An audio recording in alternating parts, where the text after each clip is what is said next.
You guys know by now that I'm a firm believer that the borrower is slave to the lender, because your most powerful wealth building tool is your income. And when you haven't committed your income in the form of payments to everybody else, you can invest it and become wealthy. Really. The average car payment in America today is $503. That's just cray-cray. That's nutty. If you invest $500 in a decent growth stock mutual fund from age 30 to age 70, you'll have over $5 million. That one thing will make you worth $5 million. Isn't that amazing? And so I've become known for getting people out of debt, and it changes your life. It changes your family tree. It changes your retirement. You retire with dignity. You don't have to buy that cookbook, 72 Ways to Prepare Alpo, and love it. But you have to do it on purpose. And getting out of debt in order to invest is the shortest way. And what is amazing to me is that almost the entire financial industry focuses on one part of the equation, and that's the investing part of the equation. And they all have a bunch of theories. Now, I've had all the letters and licenses after my name. I have a degree in finance. I've had all the licenses in the business. It is amazing the number of people in the financial world, whether they're financial advisors, writers, bloggers, whatever they do, that have opinions about money that don't have any money, and whose track record on teaching people to invest and getting them to invest sucks. 3% of the public is where all of those people make their money, off wealthy people. They make all their money off wealthy people. And most of the advisors out there won't fool with you if you don't have some money. They don't want to sit down and talk to you. And so we started teaching people, of course, all these years ago, how we invest. And then as we've met with many, many, many thousands of millionaires over the years, how did they invest? What are they doing? Well, we suggest, and I personally invest in good growth stock mutual funds. I spread it across 4 types: growth and income, growth, aggressive growth, and international. And I buy mutual funds that have at least a 10-year track record. Well, Dave, shouldn't you just buy index funds? Well, you can if you want. Index funds, basically an S&P 500 fund, mirrors the market. That basically is the stock market. And so you're going to do exactly what the stock market does, good or bad. The mutual funds that I buy outperform the S&P 500. And they're really not that hard to find. A lot of mutual funds don't outperform the S&P 500. So if you're going to buy that, well, that'd be dumb. Just buy an S&P 500. But I buy mutual funds that outperform the S&P 500, and my portfolio mix that I just outlined is pretty much always beats the market because I buy funds that outperform the market. It's not that hard to do. You open up the prospectus, and there's 2 little lines on the graph. One of them is the S&P 500. If the mutual fund you're looking at, if that line is below that S&P 500 line, don't buy that fund. Duh. This is hard. Really not that much to this. But Dave, you just tell people buy those loaded funds. Yeah, well, pay a commission. That's fine. Have somebody in your life helping you do the investing. All the data says that you'll continue to invest doing that. But when you're out there by yourself with all your theories and some idiot newscaster comes on the evening news predicting the end of the world, what do? You cash out all your mutual funds at exactly the wrong time because you don't have anybody in your corner saying, don't jump, don't jump. Instead, you're just out there with your own emotions and the newscaster, and that's how you pick out when you jump in or out of the market, and that's just dumb. So all the data says a decent portfolio of good performing mutual funds wins. And the big thing is actually putting money into the mutual funds, actually investing. One piece of research shows that 74% of the reason of retirement success is doing it. It's called savings rate. The number of you that put money in versus talk about it and continually put money in. Year after year, year after year, year after year, month after month, week after week, out of your check, into your 401k, over and over and over and over and over again. This is how you get wealthy. It's ludicrous. I know a lot about mutual funds. And let me tell you how I pick mutual funds. About 80% of the choice on my mutual fund, 85%, is based on its rate of return, its track record. If the track record's tied, and I'm trying to look, I look for the longest track record. Who's been doing it a long time?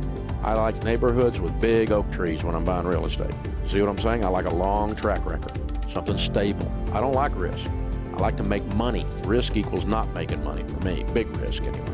We should spread it across 4 types: growth and income, growth, aggressive growth, and international. Let's talk about those for a second because there's all kinds of names for mutual funds, and the name of the mutual fund tells you what is in the fund, okay?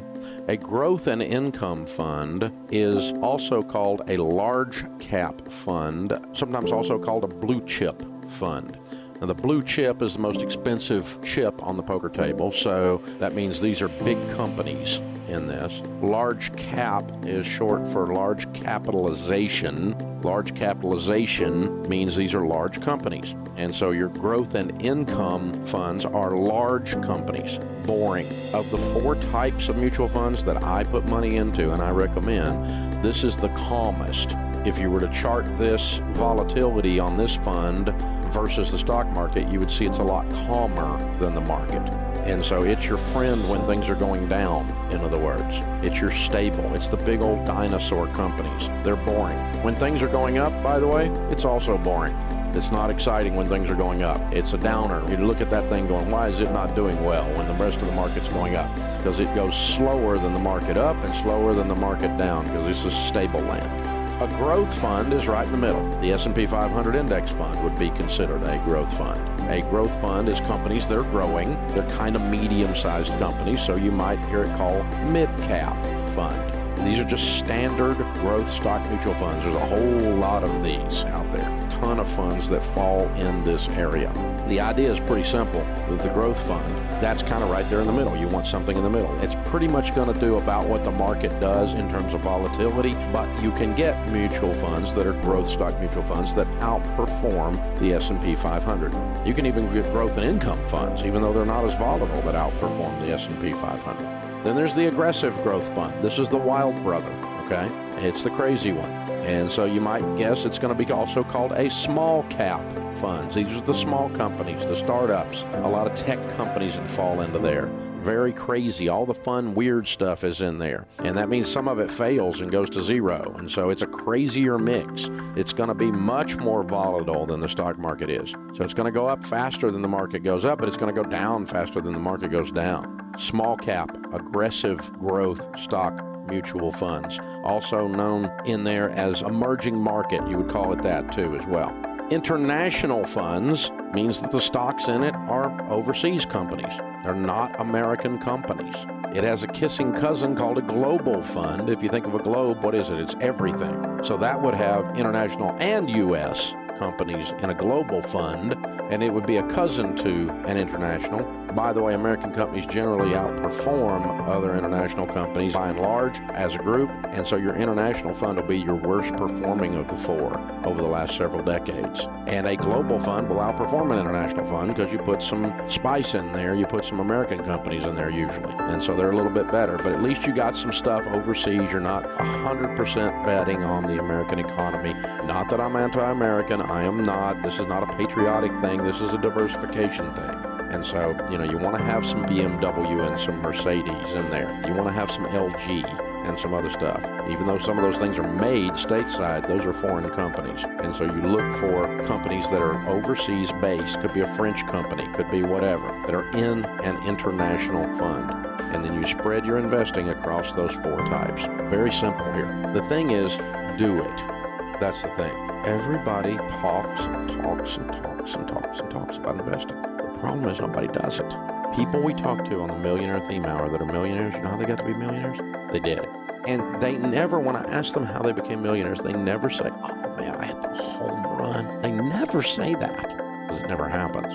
Oh, Dave, I hit the home run. I got this mutual fund that went straight up and I made all my money in one good buy. My golfing buddy gave me a stock tip. I don't meet millionaires that did that. I hear stories about it, but a golfing buddy with a stock tip is like a golfing buddy with a fishing story.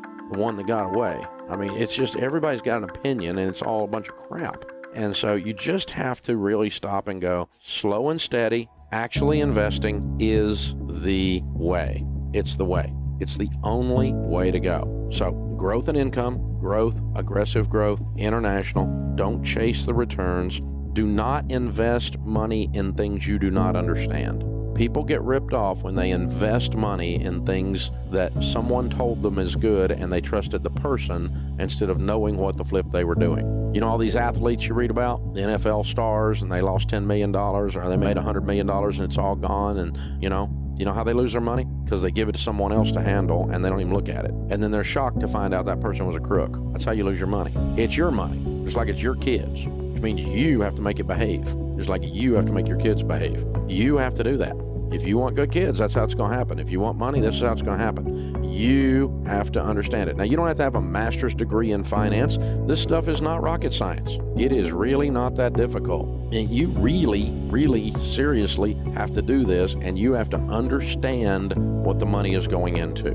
Do not put money in it. That's why when you're buying insurance, when you're getting a mortgage, doing your investing in mutual funds, that's why when you do all of that you have to understand what you're doing. And the only way you're going to do that is when you're picking someone to help you in one of those areas. You're doing your estate plan if it's complicated. You're doing your taxes if they're complicated, that kind of thing. You need someone sitting on the other side of the table that is not a salesperson, but they have the heart of a teacher, not the heart of a salesperson. I'm an easy sale once I understand something, but until I understand it, I'm not putting a dime in it. I'm not going forward with this. It's that simple.